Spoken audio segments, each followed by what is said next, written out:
de Dios hoy en el capítulo 11 del libro de Hebreos, del que venimos estudiando.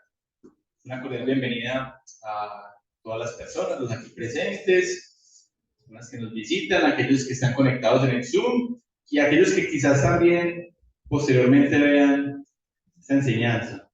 Entonces, cuando estemos ahí en el capítulo 11 de Hebreos, los invito a que nos pongamos de pie. Vamos a leer junto la palabra de Dios.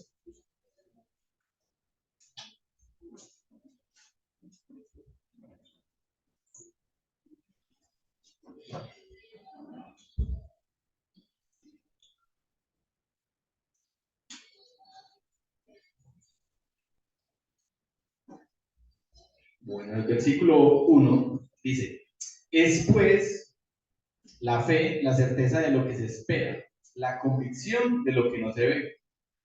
Porque por ella alcanzaron buen testimonio los antiguos. Por la fe entendemos haber sido constituido el universo por la palabra de Dios. De modo que lo que se ve fue hecho de lo que no se veía. Versículo 4. Por la fe Abel ofreció a Dios más excelente sacrificio que Caín, por lo cual alcanzó testimonio de que era justo, dando Dios testimonio de sus ofrendas, y muerto aún habla por ellas. Por la fe Enoc fue traspuesto para no ver muerte, y no fue hallado, porque lo traspuso Dios. Y antes que fuese traspuesto, tuvo testimonio de haber agradado a Dios.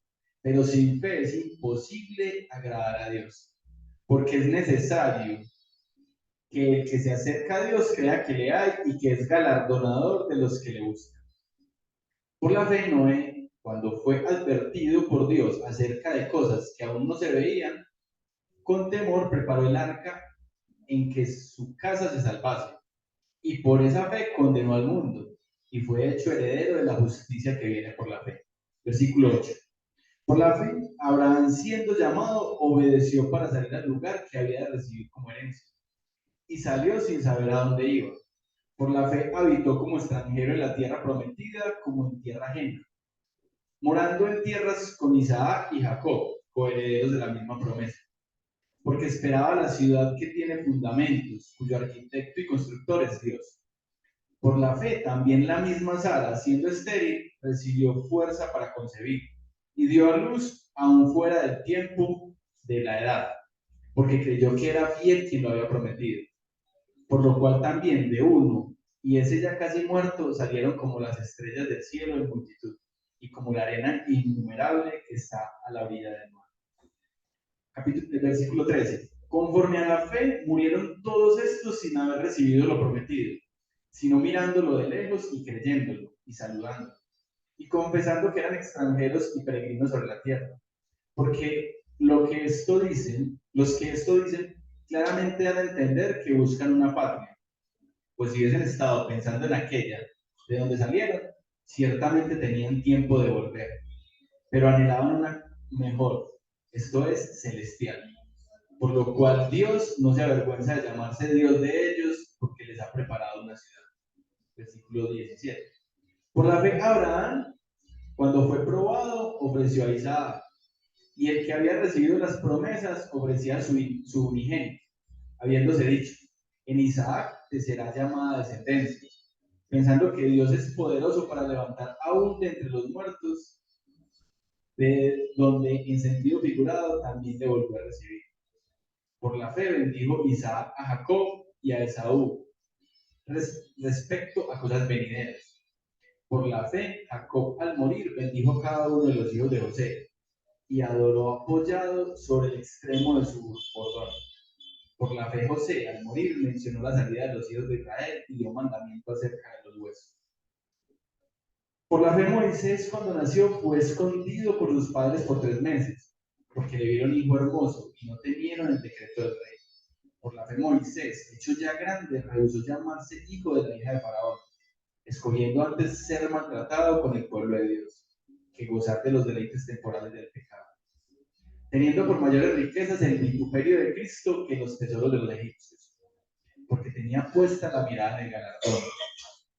Por la fe dejó a Egipto, no temiendo la ira del rey, porque se sostuvo como viendo al invisible. Por la fe celebró la Pascua y la aspersión de la sangre para que el que destruía a los primogénitos no los tocase a ellos. Por la fe pasaron el mar rojo como por tierra seca, e intentando los egipcios hacer lo mismo, fueron ahogados. Por la fe cayeron los muros de Jericó después de rodearlos 7 días. Por la fe, Rahab, la ramera, no pereció juntamente con los desobedientes, habiendo recibido a los espías en paz. Versículo 32. ¿Y qué más digo? Porque el tiempo me faltaría contando de Gedeón, de Barak, de Sansón, de Jefté, de David, así como de Samuel y de los profetas, que por la fe conquistaron reinos, hicieron justicia, alcanzaron promesas, taparon bocas de leones, apagaron fuegos impetuosos, evitaron filo de espada, sacaron fuerzas de debilidad, se hicieron fuertes en batalla, pusieron en fuga ejércitos extranjeros. Las mujeres recibieron sus muertos mediante resurrección, mas otros fueron atormentados, no aceptando el rescate, a fin de obtener mejor resurrección.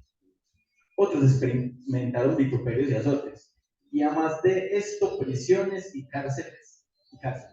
Fueron apedreados, aserrados, puestos a prueba, muertos a filo de espada. Anduvieron de acá para allá cubiertos de pieles de ovejas y de cabras, pobres, angustiados, maltratados, de los cuales el mundo no era digno, errando por los desiertos, por los montes, por las cuevas y por las cavernas de la tierra. Y todos estos, aunque alcanzaron buen testimonio mediante la fe, no recibieron lo prometido, proveyendo Dios alguna cosa mejor para nosotros, para que no fuesen ellos perfeccionados aparte de nosotros. Palabra del Señor. Vamos a tomar asiento. Amado Señor, te damos gracias esta mañana por tenernos aquí, por permitirnos escudriñar tu palabra. Pedimos la presencia del Espíritu Santo, que sea Él usando a este vil instrumento, este vil pecador, para llevar tu mensaje y que también sea Él activando los oídos espirituales de los aquí presentes. Te pedimos, Señor, que apartes de nosotros cualquier distracción, cualquier pensamiento que no corresponda a este momento y que podamos comprender el mensaje que tienes para nosotros y posteriormente aplicarlo en nuestra vida, Señor. Amén. Bueno. Hace 15 días, digamos, la importancia de perseverar en la fe. Ese era el título que daba la enseñanza.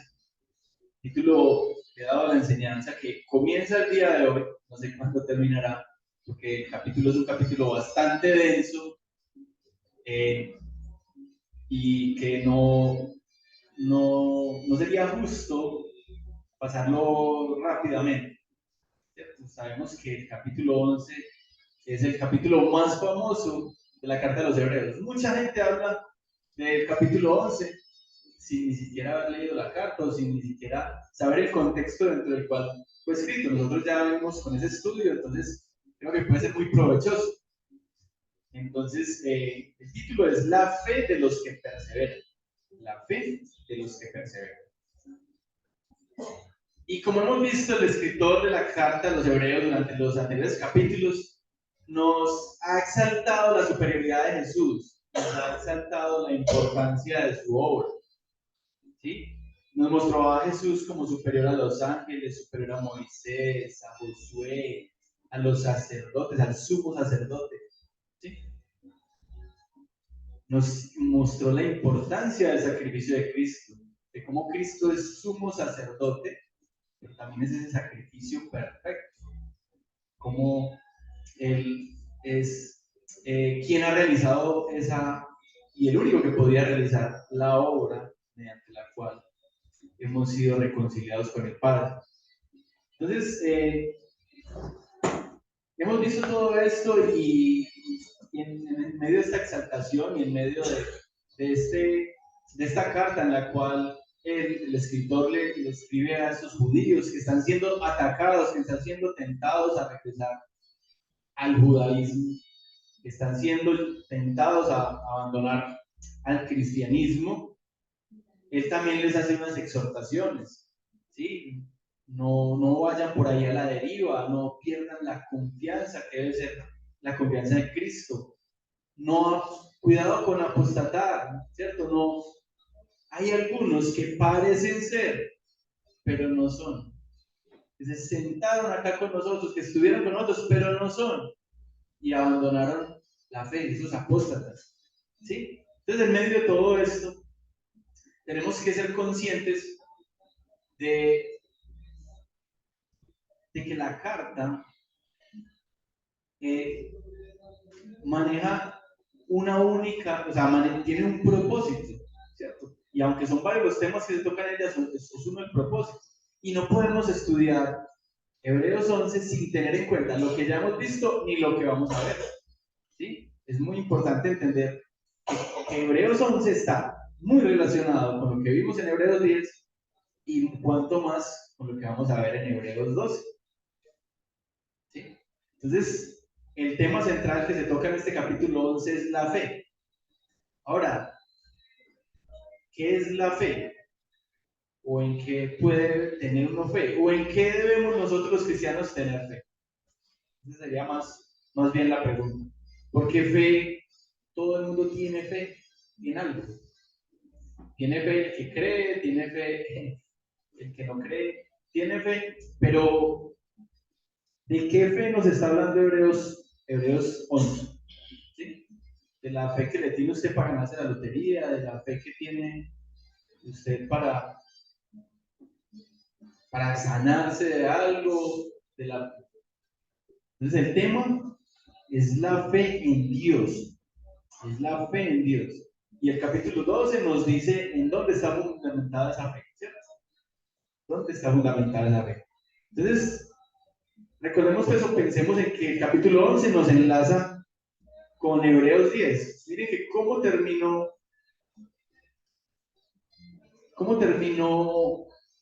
el capítulo 10. Dice, pero nosotros no somos de los que retroceden para perdición, sino de los que tienen fe para preservación del alma. Hablando de los creyentes. Hablando de los creyentes. ¿Sí? Y un poquito más atrás, en el versículo 38, citando a Habacuc, recuerden que la carta nos dice que el justo vivirá por fe. El justo vivirá por fe. Entonces, tenemos que entender que esta fe de la que nos habla el capítulo 11 no es una fe de unos héroes o únicamente la fe de unos héroes de la Biblia, ¿cierto? Porque muchos consideran que el capítulo 11 es como el salón de la fama de la fe.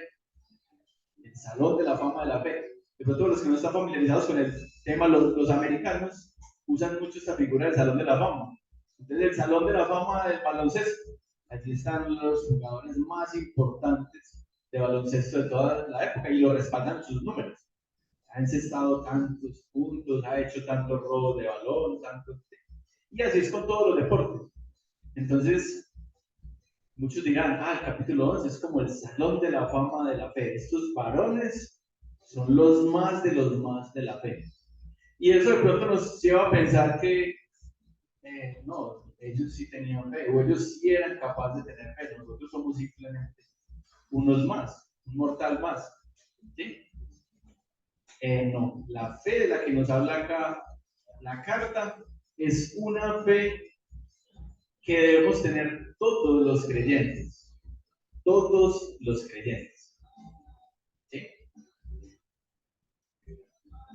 Piensen, hermanos, en cuando se dice es un hombre de fe. A veces hasta lo dicen despectivamente. Yo que de pronto a veces me muevo un poquito en el mundo académico. No, ese es un hombre de fe.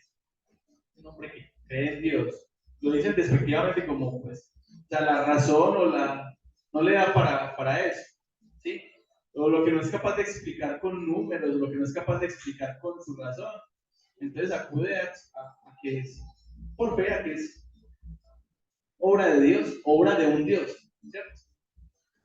Pero realmente que nos llamen hombres de fe a nosotros, viendo lo que estos varones vivieron y pasaron, los varones que nos menciona el capítulo 11 pasaron, sería un honor y sería un orgullo, ¿cierto? Sería un orgullo. Piensen, hermanos, en que en esta carta hemos hablado de apóstatas, de personas que estuvieron lo suficientemente cerca como para pensar que eran verdaderos creyentes, pero no lo eran, y regresaron a las costumbres del pasado. Pero también piensen en lo que mencioné ahí en el último versículo, que la carta nos dice que aquellos que son salvos no pierden la condición de salvos. Los verdaderos creyentes perseveran hasta el fin. Eso es lo que nos dice Hebreos capítulo 2, versículo 39. Nosotros no somos de los que retroceden para perdición, sino de los que tienen fe para preservación de la vida. Entonces la carta invita a los lectores a practicar la fe, ¿sí? No solo algunos, sino que todos los creyentes debemos practicar la fe. El autor les recuerda, está haciendo un recorderis, un contexto de lo anterior, les recuerda los padecimientos que han sufrido, pero también la promesa de una recompensa mucho más perdurable en los cielos. Capítulo 10, allá atrásito del versículo 32 dice: traed a la memoria los días pasados en los cuales, después de haber sido iluminados, sostuviste gran combate de padecimientos, por una parte ciertamente con vituperios y tribulaciones fuisteis hechos espectáculo, y por otra llegasteis a ser compañeros de los que estaban en una situación semejante. Porque de los presos también os compadecisteis, y el despojo de vuestros bienes sufristeis con gozo, sabiendo que tenéis en vosotros una mejor y perdurable herencia en los cielos. No perdáis, pues, vuestra confianza, que tiene grande galardón, porque os es necesaria la paciencia para que, habiendo hecho la voluntad de Dios, obtengáis la promesa. Recuerden que así él les recordaba lo que habían pasado otros cristianos, ¿sí? Habían sido perseguidos, habían perdido sus posesiones, ¿sí? Habían perdido sus empleos, habían sido apartados, algunos habían sido hechos prisioneros y otros les visitaban y por esto eran señalados, ¿sí? Pero dice que sufrieron eso con gozo, con gozo. Recordemos que el gozo únicamente nos lo puede dar Dios, ¿sí? Y les alienta diciendo que la recompensa es ese gran galardón que nos dará Dios en la vida eterna. Entonces, les recuerda que esas dificultades las superaron. ¿Por qué las superaron? Por la fe. Y que las dificultades que vendrán también las van a superar solamente con la fe. Sigan viviendo por la fe. Una fe viva, una fe que se sienta, no una fe muerta o estéril. ¿Sí? Una fe que persevera. ¿Y que persevera en quién? En Cristo. En Cristo. ¿Sí? Entonces, Hebreos 11 no es un mostrario de ejemplos inimitables. Al contrario, es una cantidad de testimonios que nos sirven o nos alientan a los cristianos de lo que debemos hacer. ¿Sí? Miren que la misma carta en el capítulo 6, versículo 12, nos dice: por ello, a fin de que no os hagáis perezosos, sino imitadores de aquellos que por la fe y la paciencia heredan las promesas. Entonces, Hebreos 11 está para que aprendamos a imitar, no solamente para que nos maravillemos con lo que ellos hicieron, sino para que, ¿sí? Recuerden que Él les está escribiendo y los está alentando. El objeto de este capítulo es eso, es ponerles a estos varones, a estas personas como ejemplos de imitación, no como algo inalcanzable. Porque de la gran mayoría de hombres que menciona la Biblia, siempre el Señor también menciona sus defectos y sus dificultades, ¿cierto? Y Abraham es llamado padre de la fe y le falló a Dios en la fe, ¿cierto? Y todos estos varones tuvieron dificultades y la Biblia lo señala, pero también de todos estos la Biblia reconoce cuál fue su fin y que Dios los recompensa. que Dios los recompense. Bueno, versículo 1 del capítulo 11 dice: es pues la fe, la certeza de lo que se espera, la convicción de lo que no se ve. La fe es la certeza de lo que se espera, la convicción de lo que no se ve. Por la vista nos convencemos de aquello que se ve, de aquello que existe para nosotros, de aquello que es tangible. La fe sería como ese órgano que nos ayuda a ver lo invisible a los ojos, a ver lo que ya es o que será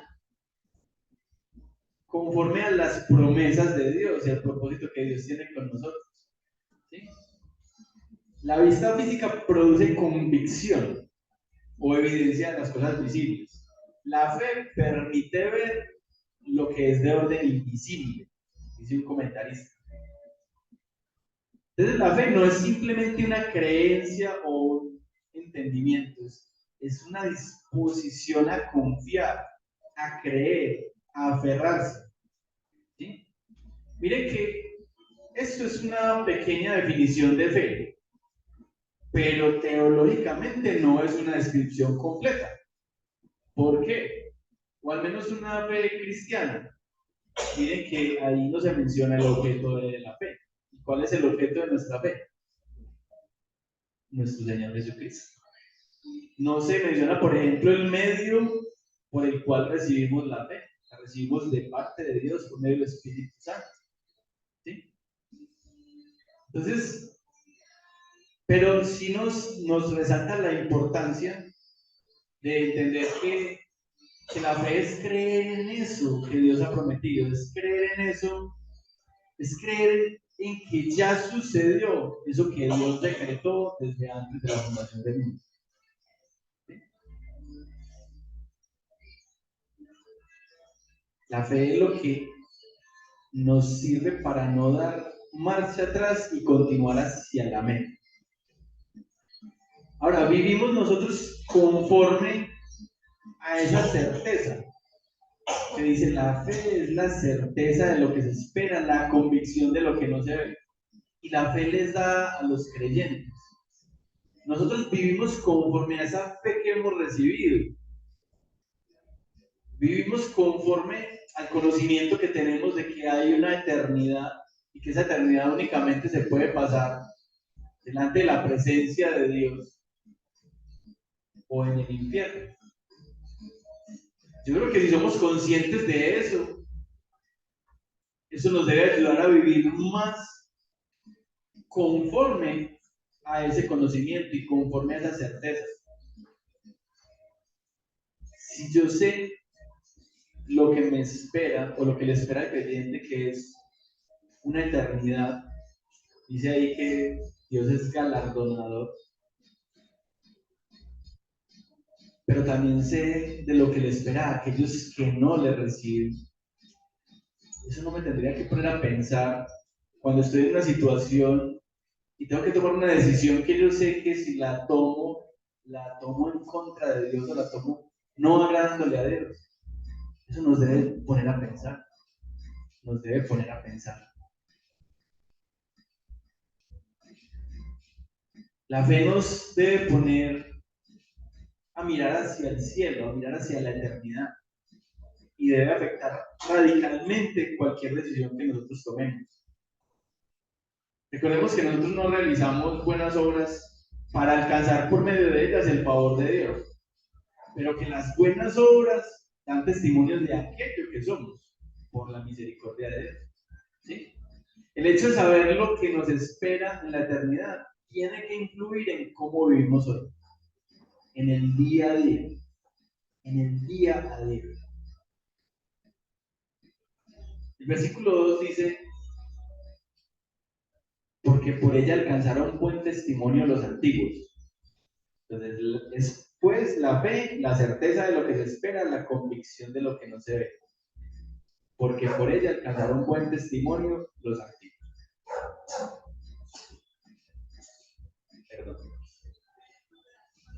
Entonces aquí este versículo nos da respuesta a cómo se salvaron los creyentes en el Antiguo Testamento. ¿Cómo se salvaron los creyentes en el Antiguo Testamento?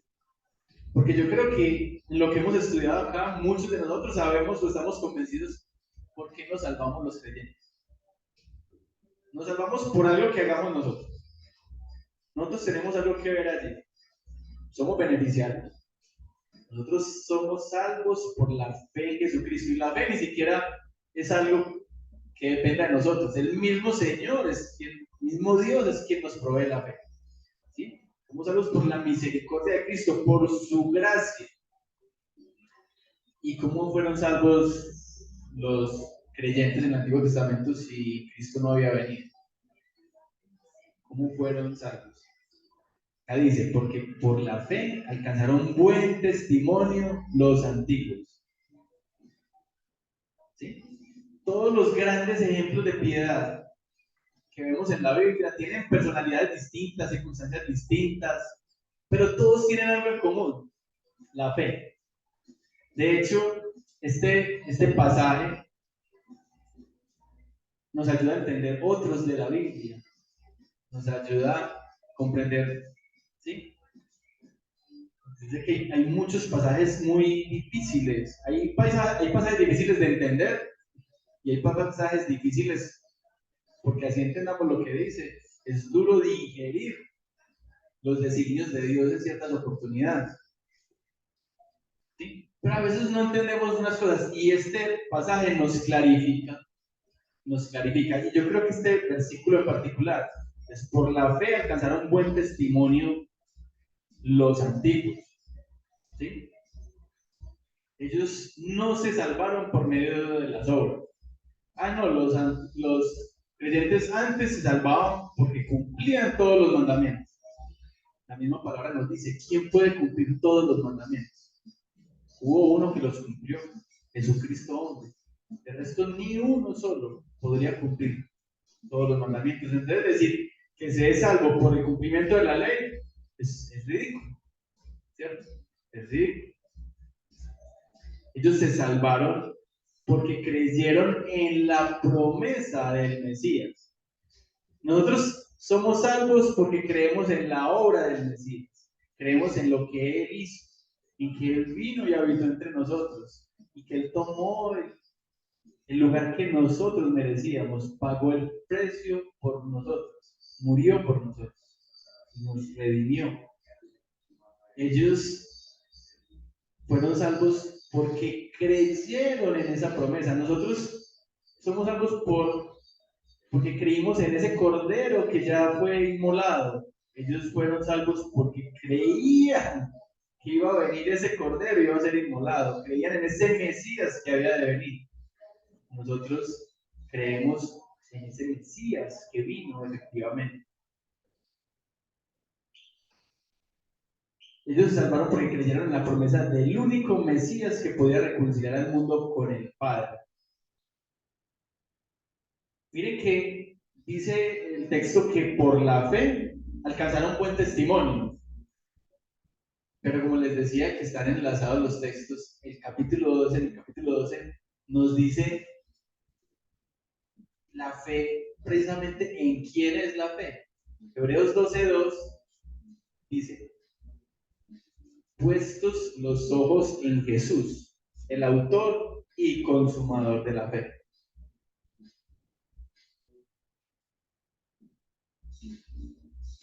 La fe cristiana, esa fe de la que nos habla este capítulo, es la fe en nuestro Señor Jesucristo, ¿sí? El autor y consumador de nuestra fe. Entonces ellos miraron o pusieron su mirada en esa promesa que les voy a dar. Nosotros creemos en eso, que ya se cumplió en nuestro Señor Jesucristo. Este capítulo ayuda a entender nosotros de la Biblia, como les acabo de decir. ¿Sí? Dios tiene un propósito con cada pasaje. Tiene un propósito con cada pasaje y con cada tema que se desarrolla en la Biblia. Este capítulo nos explica cómo actuaron varios de esos personajes en su momento. Mire que como leímos ahora de corrido, mencionamos una serie, una cantidad de de personajes. Y el tema que está tratando es la fe. Cuando leemos a esos personajes en Génesis y en otros libros, no está mencionada la palabra fe. Entonces acá el autor nos da esa explicación, el escritor nos da esa explicación, ¿cierto? De esas grandes maravillas que ellos hicieron, las hicieron por la fe, por la fe. Un ejemplo que encontramos en la palabra es, por ejemplo, en la vida de Abraham. Romanos, los invito a que vayamos allá y leamos 3 versículos de Romanos 4.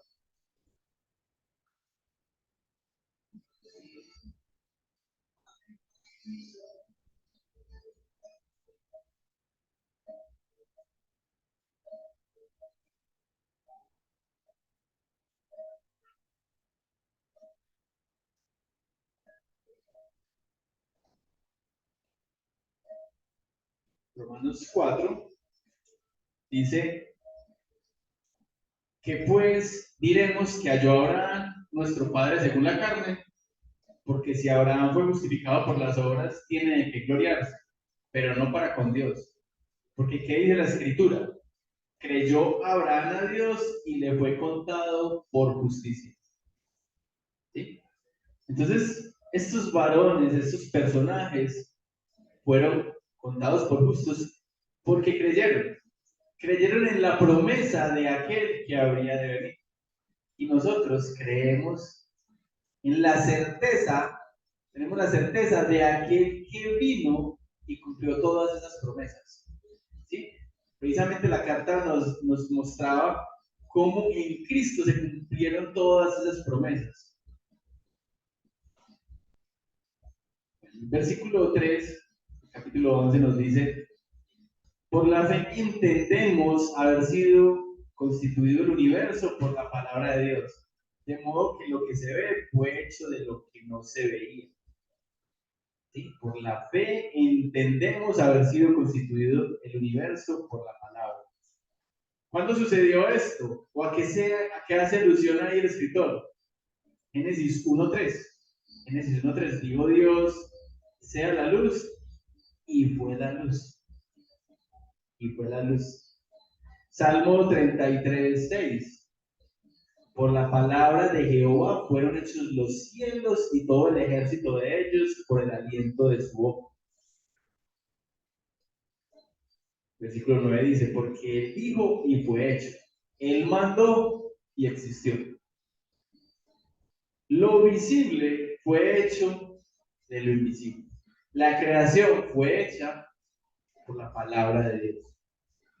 Fue hecha por la palabra de Dios. Miren que no nos está diciendo acá que la creación, que la tierra o el universo fue hecho por fe. La fe es algo que Dios nos concede a nosotros. La fe no le hace falta a Dios. Dios tiene la certeza porque Dios es el que ejecuta. Dios sabe qué sucederá con cada uno de nosotros. La palabra es rica en mostrarnos que solo Él conoce inclusive hasta lo más profundo de nuestro corazón. ¿Sí? Él conoce absolutamente todo. Él sabe cuáles son los días. Y Él sabe cuándo será la segunda venida de Cristo. Y Él sabe cuándo será su juicio perfecto, su juicio justo. ¿Sí? Él tiene la certeza. Somos nosotros a los que nos han sido conferidas la fe. No dice que por la fe fue constituido el universo, sino que por la fe que nos dio a nosotros, nosotros entendemos que el universo fue creado por la palabra de Dios. Fue creado por Dios. Fue creado por Dios. ¿Sí? Nosotros no vimos el acto de la creación, pero lo sabemos por la fe. También lo sabemos por la razón, porque sabemos que el mundo fue creado y fue creado por un Dios que hizo un diseño impresionante. ¿Sí? En muchos escenarios se lleva a pensar o a decir que la fe y la razón se contradicen. La fe y la razón no se contradicen. se complementan, se complementan. ¿Sí?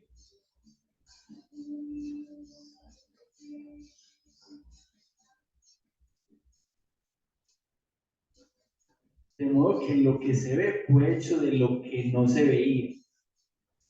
En la época, los científicos que habían en la época eh, creían que el universo había, que el mundo, la Tierra, había sido hecho de algo que ya existía. Y de hecho hay teorías entre los filósofos griegos, los científicos, pues, podemos llamarles científicos, aquellos personajes de la época. No, el mundo proviene del agua, o proviene de este elemento, o proviene de esto otro. ¿Sí? Aquí la palabra es tajante en decir no. El mundo no proviene de algo que ya existiera. El mundo proviene de algo más poderoso. El mundo proviene de algo que no se ve. El mundo proviene de la palabra de Dios. Dios dijo, hágase la luz, y la luz fue hecha. Y la luz fue hecha. Entonces, Dios nos da la fe para entender esto, nos da fe y nos da entendimiento. Estas dos cosas son complementarias, no excluyentes, como se piensa comúnmente. Ahora, a Dios concede a quien Él quiere, le concede la fe y le concede la capacidad de entender aquello que Él estipuló. Y a quien no, no se la concede. Y no es asunto de inteligencia o de capacidad humana, es asunto de la voluntad de Dios. Miren Mateo 11:25. Mateo 11:25.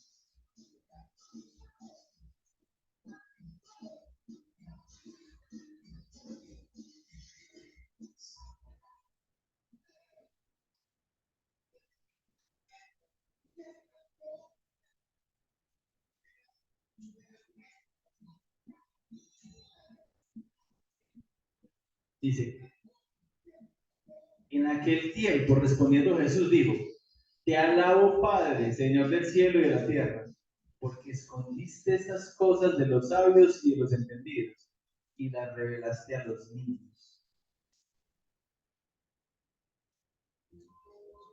Le escondiste estas cosas a los sabios y entendidos y se las revelaste a los niños. El Señor nos reveló por medio de su palabra a nosotros, por la fe, que Él fue un Dios creador. Pero hay otros llamados intelectuales que no creen en un Dios, que nos llaman hombres de fe porque creemos en la obra de Dios, pero que no se han visto, que no han mirado en un espejo cuánta fe hay que tener para creer que esto tan maravilloso salió de la nada.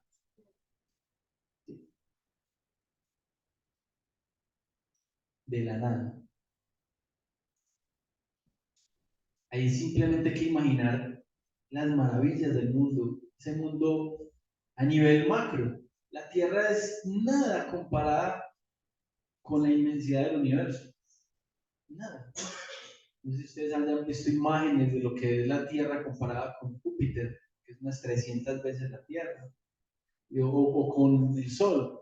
Sería como comparar un granito de sal con una pelota grande de playa, y el Sol es nada comparado con estrellas que son miles de veces más grandes que el Sol. Y si nos vamos a lo microscópico también, el hombre ha tenido por medio de la ciencia la capacidad de explorar hasta cierto punto, pero aún hay más allá. A nivel micro también hay cosas más allá. En esto se ve la perfección de la creación. ¿Sí? Como si algo pequeño fallara, nosotros simplemente no existiríamos. ¿Cierto? Salíamos de órbita, colapsábamos, ¿cierto? Nos moríamos de calor. Hoy no estamos muriendo de calor en sentido figurado, pero si nos acercáramos al Sol por el efecto de la gravedad, literalmente habríamos desaparecido, ¿cierto? Entonces hay que ver la capacidad y las maravillas de la creación de Dios.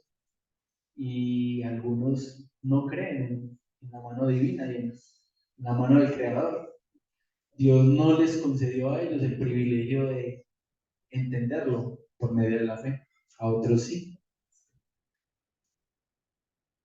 El escritor de esta carta, recuerden que se la dirige pues a estas personas que están sufriendo, que están padeciendo, que están siendo tentados a dejar. Pero también recuerden que eran judíos, conocedores de todas estas historias y de todos estos personajes, de todos estos personajes. Y el Señor, a través de la historia de ellos, les muestra, o tiene un propósito con la escritura y les muestra cómo se consiguieron y se realizaron grandes obras y hubo grandes acontecimientos, pero por la fe que Dios ha concedido a ellos. ¿Sí? Entonces el escritor usa todas estas historias para alentar a esos judíos que están siendo atacados y que sufren por el hecho de ser seguidores de Jesús, para permanecer en la fe, para permanecer en la fe. Y les pone todos estos ejemplos.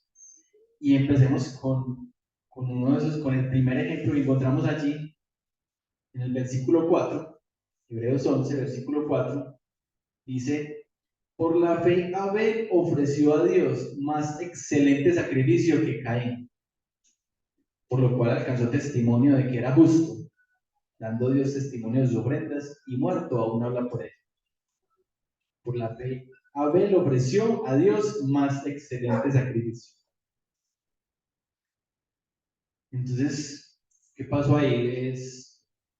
A ver, eh, Abel le presentó de, de la grosura de los animales, era pastor, ¿cierto? Y recuerden que le presenta un sacrificio de sangre a Dios.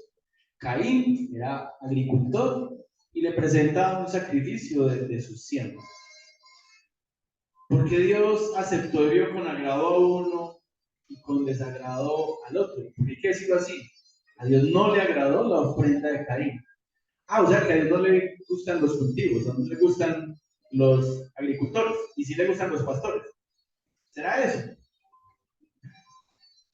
Algunos dicen, no, es que en Abel se prefigura o se ve que la expiación del pecado va a ser por derramamiento de sangre. Entonces Dios vio en buenos ojos ese sacrificio, esa ofrenda, y la otra no. No, hermano. El asunto no está en la ofrenda. El asunto está en el que presenta la ofrenda. Y más que en el corazón del que presenta la ofrenda. ¿Sí?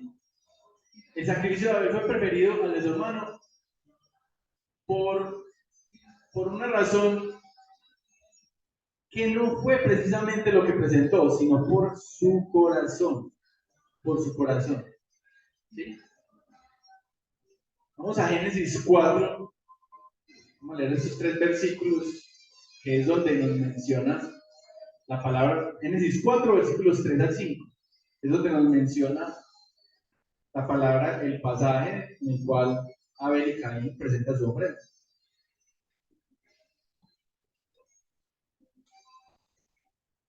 Génesis 4, versículo 3 dice, y aconteció, andando el tiempo, que Caín trajo del fruto de la tierra una ofrenda a Jehová, y Abel trajo también de los primogénitos de sus ovejas, de lo más gordo de ellos. Y miró Jehová con agrado a Abel y a su ofrenda, pero no miró con agrado a Caín y a la ofrenda suya. Y se ensañó Caín en gran manera y decayó su semblante. Dios emite un juicio acá, en este servicio de adoración, que es la ofrenda que le presentan ellos dos. Dios emite un juicio. Estoy complacido contigo y con tu ofrenda, y con la tuya y contigo no. Así es Dios. Así es Dios. Y los que no creen podrán decir que entonces Dios por esto es injusto. Dios tiene la potestad para elegir. Y eligió desde antes de la fundación del mundo a aquellos que habían de recibirle y a aquellos que no. En el mundo hay dos tipos de personas: los que reciben a Dios y los que no le reciben. Y Abel era de los que nos dice la palabra, por fe presentó esta ofrenda, ¿cierto? Y era de aquellos que le pertenecían a él. Y Caín era de aquellos que le pertenecían a Satanás.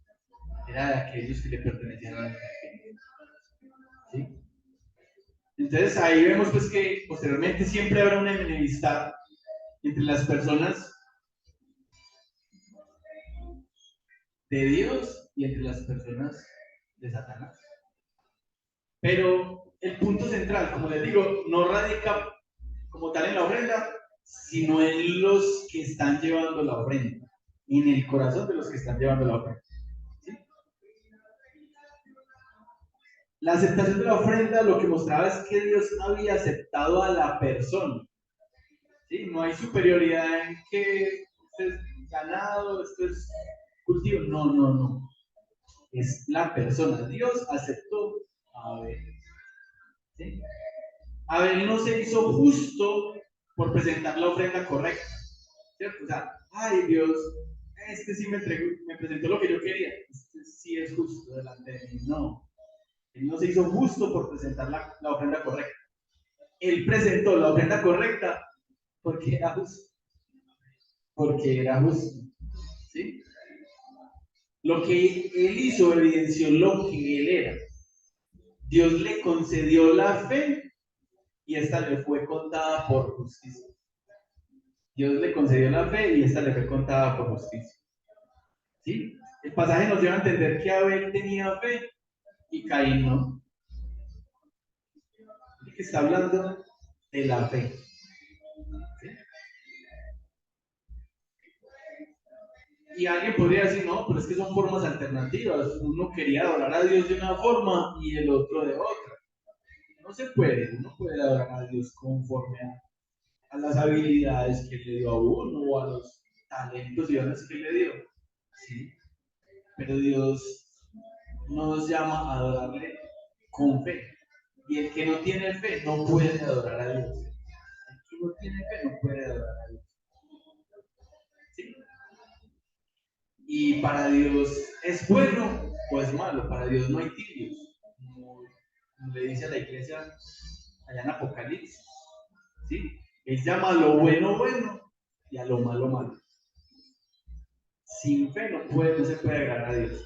Dios tiene la autoridad para decir qué le agrada y qué no. ¿Sí? A quien Dios quiere endurecer su corazón, se lo endurece. Y de quien quiere tener misericordia, tiene misericordia. Recordemos Romanos 9. Recordemos Romanos 9, dice 9:14, dice, ¿qué pues diremos? ¿Que hay injusticia en Dios? En ninguna manera. Pues a Moisés dice, tendré misericordia del que tenga misericordia y me compadeceré del que yo me compadezco. Así que no depende del que quiere ni del que corre, sino de Dios que tiene misericordia. Y Dios, hablando de Moisés, le dijo, o sea, Dios endureció el corazón de Faraón. Él endureció el corazón de Faraón. ¿Sí? Porque era su voluntad. Pero de quien Dios tiene misericordia, como la tuvo del ladrón que conoció a Jesucristo minutos antes de morir, que según la palabra de Dios está allá delante de su presencia, está allá con él. Dios tiene misericordia de quien tiene misericordia y no depende de él, no depende del que corra, no, depende de Dios que es quien elige, depende de Dios que es quien elige. ¿Sí? En Abel vio actitud.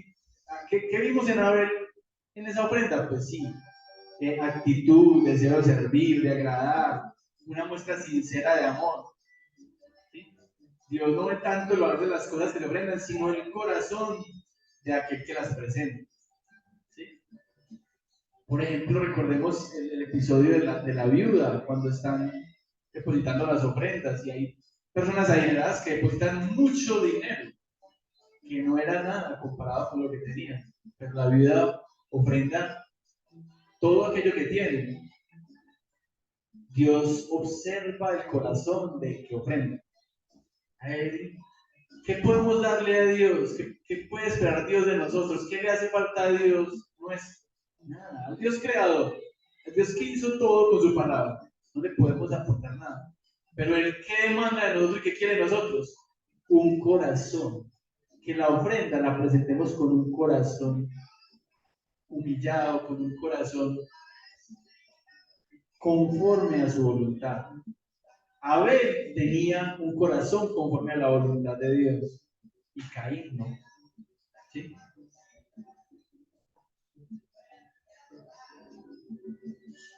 Es muy curioso que este capítulo que habla de tantos personajes empiece hablando de Abel y empieza hablando de la ofrenda, ¿cierto? De la ofrenda de Abel. Porque por ahí en el versículo 33, 34 habla de otros que conquistaron reinos, hicieron justicia, alcanzaron promesas, taparon bocas de leones, apagaron fuegos, evitaron filo de espada, ganaron batallas, pusieron en fuga a otros, etc. Entonces uno dice que parecería como sencillo lo realizado por Abel, pero realmente el valor que Dios da a la adoración es muy importante. Y Abel presentó una adoración conforme a la voluntad de Dios. ¿Y por qué lo hizo? Según la palabra, porque Dios le concedió a él la fe. Le concedió a él la fe. ¿Sí? Nosotros no podemos hacer nada sin Dios. No podemos hacer nada bueno sin Dios. Hasta para adorarle a Él, necesitamos de Él. Necesitamos que Él nos conceda la fe y que nos conceda entendimiento para poder adorarlo a Él como a Él le agrada. ¿Sí? Entonces, este pasaje, este versículo nos debe pensar a que evaluemos la forma en que adoramos a Dios. A Dios le agradó la ofrenda de Abel. Pensemos en cómo adoramos a Dios. Y recordemos que a Dios no lo adoramos solamente aquí cuando nos paramos a cantar un himno, ¿no? A Dios lo adoramos permanentemente. Y lo debemos adorar permanentemente en todo lo que hacemos. Demostrémosle a Él que realmente tenemos fe en Dios por medio de Jesucristo y vivámoslo. ¿Sí?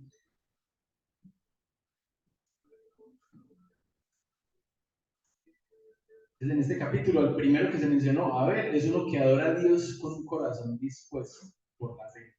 La fe impacta al creyente. La fe impacta al creyente. Y nos tiene que impactar en la forma en que adoramos a Dios. Y miren que ahí finalizando el versículo, no quería pasar esto por alto, dice, eh, dando testimonio de sus ofrendas, y muerto aún habla por ella. Muerto aún habla por ella. Entonces, mire que terminando el ejemplo pues, de Abel, nos tiene que llevar a pensar algo. La Biblia apenas en este pasaje nos habló de Abel. ¿Sí? No nos habla más de él. Pero nos dice que Dios recibió su ofrenda, le vio justo delante de sus ojos, porque Él le presentó la ofrenda conforme o con un corazón conforme a la voluntad de Dios. Pero Abel fue asesinado por su hermano. Entonces, la fe nos garantiza que vamos a vivir plenamente, exitosamente en esta vida, que vamos a gozar, que por el hecho de que Dios nos concedió el privilegio, el don de la fe, entonces por ello nuestra vida va a ser maravillosa en este mundo. Ya lo veíamos en una enseñanza pasada. Hay creyentes que sufrieron terribles aflicciones y nosotros hoy en día las podemos vivir.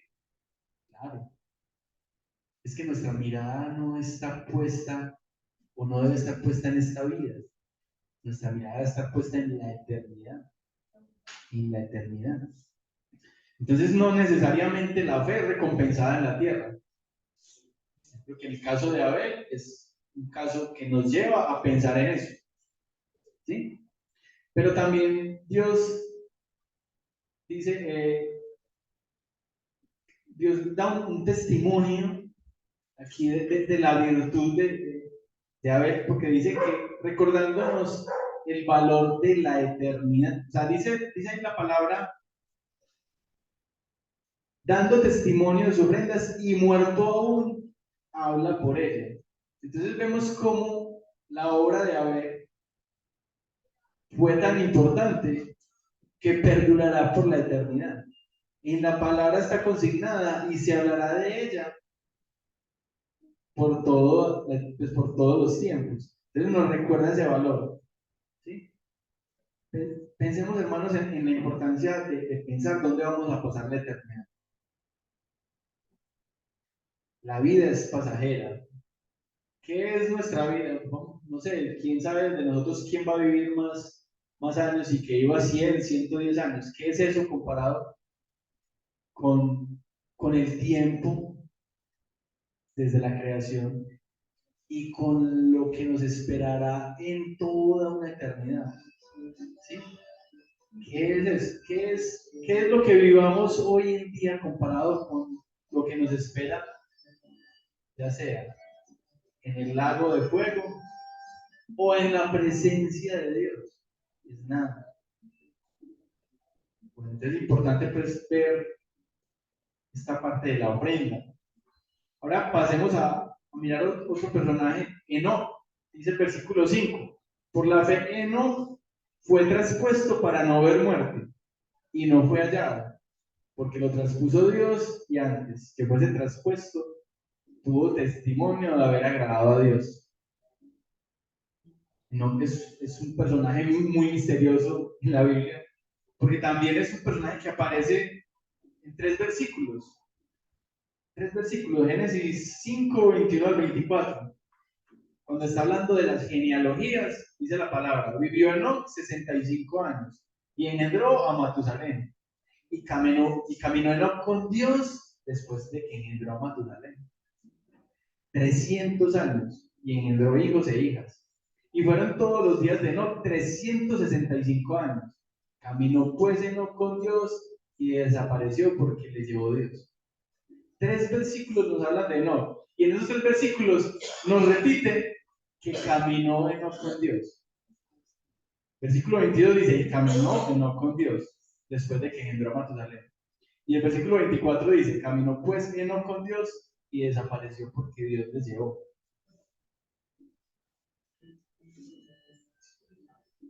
La vida de Enoc agradó a Dios porque él caminó con Dios. Debe haber tenido y tiene que haber tenido Enoc comunión con el Señor para que Él le llevase. Para que Él le llevase. Lo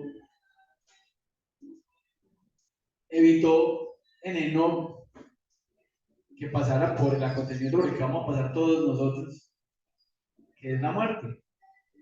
Recuerden que el pecado o que la paga del pecado es la muerte y que es una consecuencia que todos vamos a experimentar, ¿cierto? Pero, pero que así como Cristo resucitó, nosotros vamos a ser resucitados para estar en la presencia de Dios. Ay, no le evitó ese paso, se los llevó directamente a su presencia. Se los llevó directamente a su presencia. Impresionante. ¿Y por qué? Dice aquí, por la fe. Por la fe. ¿Sí? No hay detalles de cómo caminó Enoc con Dios o de cómo fue llevado por él. Pero el escritor de la carta nos dice que fue traspuesto para no ver muerte. Agradó a Dios por la fe. Agradó a Dios por la fe. Amos 3:3 dice, andarán dos juntos si no estuvieran de acuerdo. Imposible. Pues acá la palabra dice que no andó con Dios. Andó con Dios. Andó con Dios.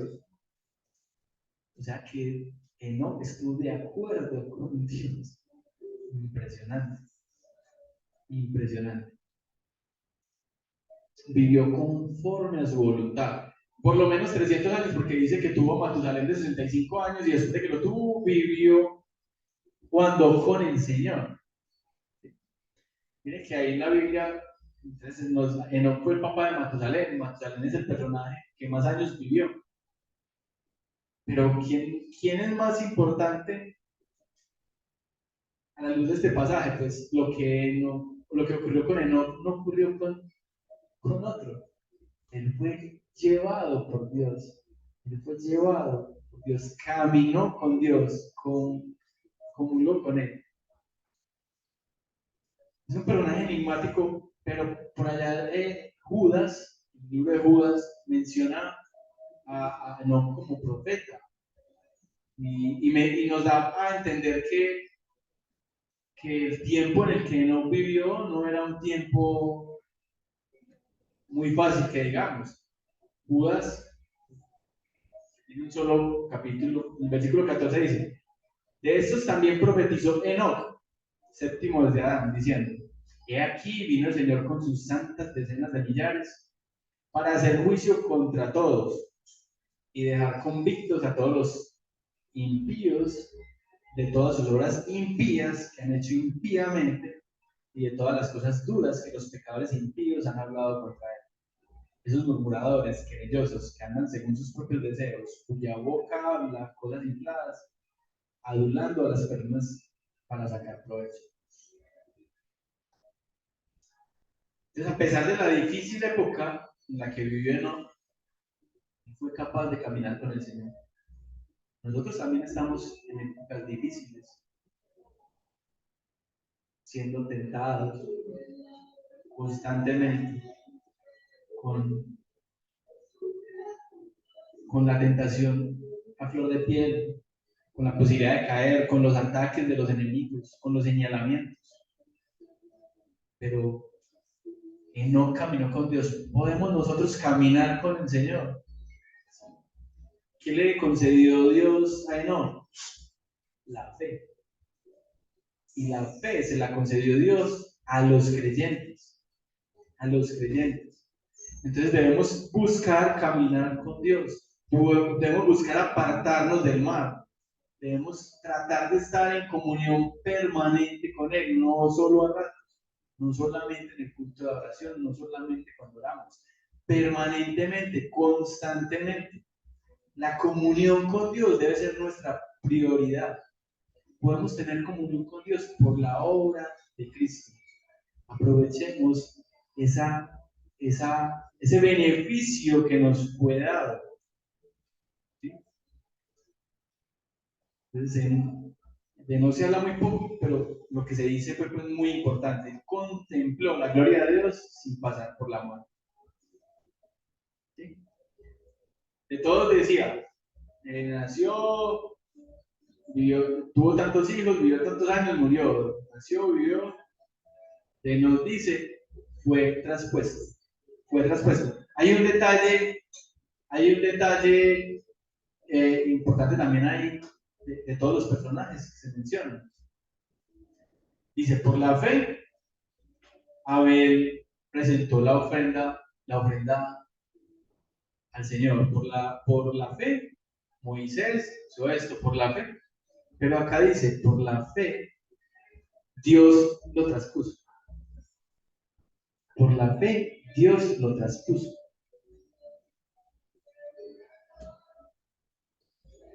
Por la fe que le fue dada a Enoc, Dios obró en él. Dios obró en él. Y ya para finalizar esta primera porción, versículo 6 dice, pero sin fe es imposible agradar a Dios. Sin fe es imposible agradar a Dios, porque es necesario que el que se acerca a Dios crea que le hay y que Él es galardonador de los que le buscan. Ahí dice que sin fe es muy difícil agradar a Dios, ¿cierto? No dice que es muy difícil, y dice que es imposible, imposible. El capítulo 10 decía, más en el texto de Habacuc, el justo por la fe vivirá, el justo por la fe vivirá.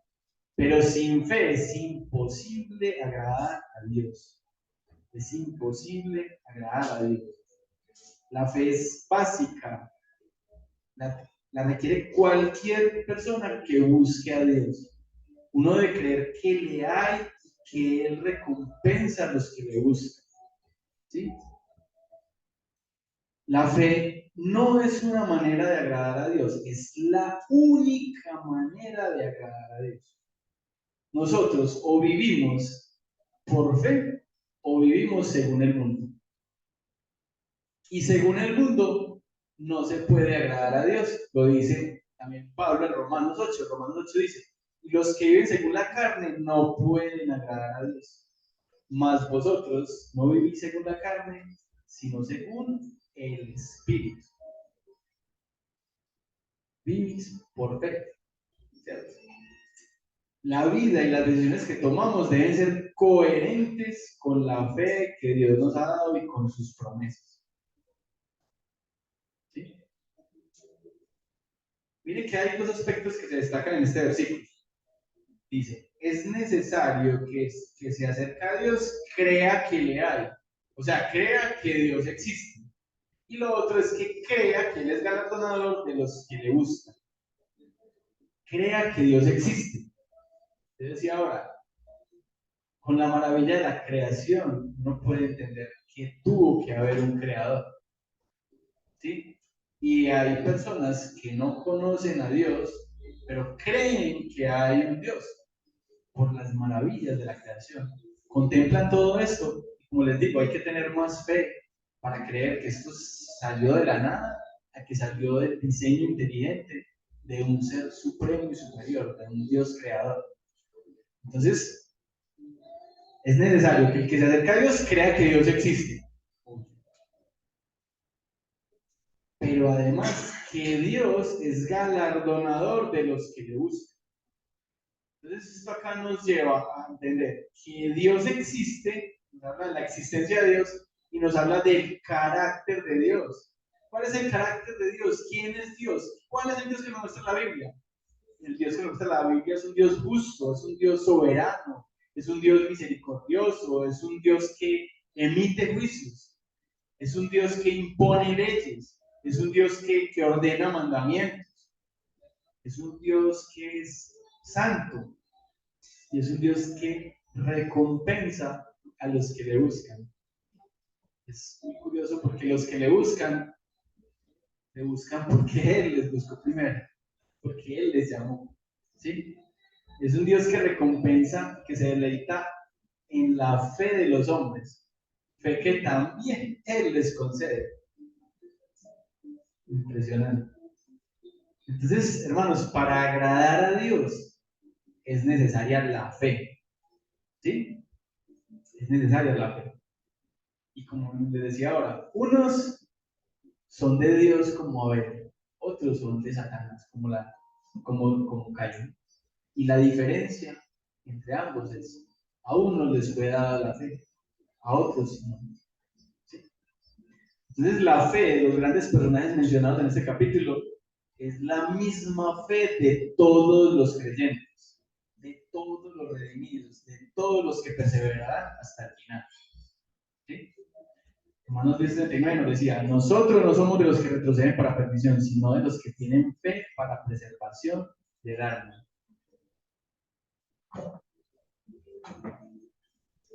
Ninguno de esos hombres, como les mencioné ahorita, fue perfecto, pero todos terminaron siendo exaltados. Nosotros no somos perfectos, y lo seremos, pero Dios nos ha concedido, nos ha conferido el don de la fe, y de él nos vamos a beneficiar y vamos a perseverar hasta el fin, porque así está estipulado en la palabra. Entonces, hermanos, ya para terminar, que lo que estudiamos en este pasaje nos lleve a tener una vida de fe conforme a lo que Dios nos ha dado, conforme a los beneficios que nos ha dado. Que la adoración que presentemos a Dios sea con un corazón dispuesto, exaltando su gloria, que sea una oración permanente, en todo momento, en todo lugar. Que busquemos permanentemente la comunión con Dios, que busquemos caminar con Dios, Bueno, que busquemos agradar a Dios y no al mundo, no a los hombres. Tomemos decisiones buscando agradarlo a Él. Demos testimonio de que Dios está en nosotros. Corramos según nuestra fe en Jesucristo. Capítulo 12 nos habla de correr esa carrera, puesto los ojos en Jesús. Podemos marcar la diferencia por nuestra fe. No porque seamos mejores o lo merezcamos más, no. Porque Dios nos ha conferido, nos ha dado este privilegio. Y Él mismo nos ayuda. Colosenses 3:24 dice, sabiendo que del Señor recibiste la recompensa de la herencia, porque a Cristo el Señor servís. Oremos. Amado Dios, te damos gracias, Señor, por esta palabra. Permítenos, Señor, poder terminar este texto de la manera adecuada, poder aprovechar cada uno de esos testimonios que tú pones allí. Ayúdanos, Señor, a ser imitadores de ellos. Ayúdanos, Señor, a ser imitadores de estos personajes que nos muestras en este capítulo. Y así como a ellos, Señor, perdona también nuestros pecados y nuestros errores y ayúdanos a perseverar. Señor, te pedimos que tengas misericordia a cada uno de nosotros. No permitas que nuestro corazón se endurezca, sino que podamos, por medio de la fe que tú nos das, llevar la carrera conforme a tu voluntad y poder presentarnos al final de manera agradable delante de tu presencia. Ayúdanos, Señor, a perseverar hasta el fin. Sabemos, Señor, el tamaño y la importancia del galardón, Señor. Ayúdanos a ser dignos de recibir. Te pedimos por aquellos que aún no te han recibido, Dios, que conforme a tu voluntad habrán de venir también un día a adorarte. Y si es su voluntad, Señor, que ellos estén aquí, Señor, te oramos por nuestros seres queridos. Tú, desde antes de la fundación del mundo, Señor, has elegido a aquellos que han de ser salvos. Nosotros te oramos por aquellos seres a los que amamos, Dios, que si es tu voluntad, ellos puedan estar delante de tu presencia. Damos gracias por tu palabra, Señor, en el nombre de Cristo Jesús. Amén.